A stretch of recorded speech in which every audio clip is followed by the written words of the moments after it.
investors behave in very human ways, which is they get very excited during bull markets, and they look in the rearview mirror and they say, I made money last year, I'm going to make more money this year, so this time I'll borrow, or the neighbor says, I wasn't in last year when that neighbor was dumber than I made a lot of money, so I'm going to go in this year. So they're always looking in the rearview mirror. And when they look in the rearview mirror and they see a lot of money having been made in the last few years, they plow in and they just push and push and push on prices. And when they look in the rearview mirror and they see no money having been made, they just say, this is a lousy place to be. So they don't care what's going on in the underlying business. And it's astounding, but that makes for huge opportunity, just huge opportunity. I mean, I lived through roughly half, in an investing sense, about half that period. And I've had that long period of stagnation from 65 to 82, 17 years. I wrote an article for Forbes in 1979. I just said, how can this be? Pension funds in 1970 put 100 and some % of their new money in stock because they were wild about stocks. Then they got a lot cheaper, and they put a record low in, 9% of their net new money in 1978 when stocks were way cheaper. People behave very peculiarly in terms of the reactions because they're human beings, and they get excited when others get excited, they get greedy when others get greedy, they get fearful when others get fearful, and they'll continue to do so. And you will see things you won't believe in your lifetime in securities markets. And the country will do very well over time, but you will see these huge waves.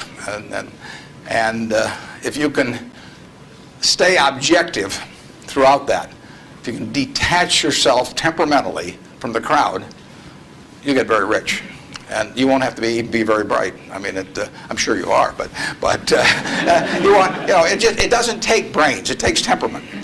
It takes the ability to sit there and look at something. When I started out in 1950, I would go through and find things at 2 times earnings, and they were perfectly decent businesses, and people wanted jobs at those companies, and everybody knew they were going to be around, and they wouldn't buy them at 2 times earnings, and that's when interest rates were 2.5%.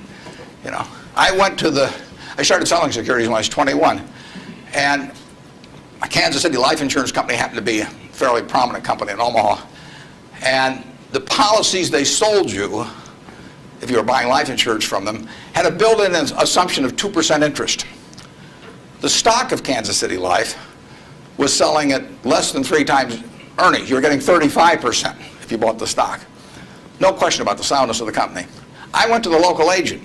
I figured, hell, I ought to be able to sell him a few shares of stock. I mean, the guy ought to understand it. He's got his whole life invested in this company. I went to the local agent who'd been with him for 20 years, and his name was Moose. And I said, Mr. Moose, I said, you're selling these policies with 2%. You may even have a few members of your own family, and you can buy into this company whose paycheck you depend on every month, and whose future your beneficiaries of these life policies depend on, and who you're selling them, a 2% investment on, and you can get 35% on your money. He said, stocks aren't any good. And I couldn't sell you, I was a lousy salesman. I mean, well, you have to start with that. But it just blew me away. It blew me away. I thought, sometimes I used to wonder if I was nuts, But those things, the same thing happened. I mean, in 1964, the Dow closed at 864.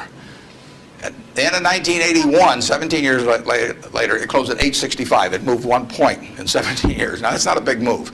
And that, you can't believe how discouraged people were during that period. But, people were living better. So things can go on a long time that don't make sense. But they do come to an end. I mean, the internet thing. I mean, you had these companies selling for many billions of dollars that had practically no prospects of making any money. That's a bubble. But Herb Stein one time said, anything that can't go on forever will end. Now, that seems pretty... but think about that. And particularly think about it next time you're trying to do something just because the stock's gone up a whole lot, and your neighbor's made money or something. You've got to be... You just have to sit and think objectively and think about, would I buy this whole business? If it's an internet company that's got 100 million shares out and selling at 100, that's $10 billion. Is it worth $10 billion? If it's worth $10 billion, it's got to be able to give you, 700 or 800 million next year. And if it doesn't give you 700 or 800 million next year, it has to give you maybe 10% more than that the year after and continue to. There aren't a lot of businesses that can do that. And people just go crazy.